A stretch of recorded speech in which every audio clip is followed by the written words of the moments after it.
we have Shardan Farashar with us. Sir, पहले तो ये बताइए कि now in fact now the interim bail has been granted till 1st of June. But sir, what are the conditions that have been imposed so far? See, the short oral order is not indicative of everything which may be in the written order. But one thing is very clear, that insofar as his campaigning is concerned, there are no restrictions which have been imposed on the campaigning, because while the order is being pronounced, the ED lawyers, the SG and the ASG, sought that restrictions should be imposed, that he will not talk about this case at least. But that also the court did not accept, and he said the court was of the view that in a matter like this, we are not going to impose any restriction when we are releasing him for the purpose of campaigning. So on that, there is complete clarity. Other conditions we'll have to see the written order what they are. So sir, are you pushing for his release by today evening itself? Yeah, we'll of course try. Now that the order has come, we'll see. Let's see how quickly it gets uploaded, and then whatever the remaining procedures for his release, we'll try that it gets done today itself. So sir, it was certainly very interesting argument, especially with the ED. In fact, yesterday itself in its affidavit saying that political campaigning is not a fundamental or a constitutional right. So sir, on that, what is your reaction on the entire hearing and now? See, the matter had already on the interim aspect been heard 4 days back.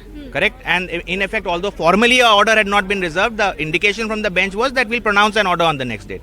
Thereafter, to file a belated affidavit yesterday, leak it to the media first. All these are I would just call them sharp practices. And obviously, they didn't meet the expected intent, because the court has released him today without an argument, because it was already understood that the arguments on the interim aspect of his release were over by both the sides. Substantial time was given to both the sides. Then on the 19th minute and the nth minute before the order to file an affidavit and leak it to the media is most improper behavior by an independent investigative agency, an agency which claims to be an independent inside court, but its behavior outside court reeks of complete lack of independence.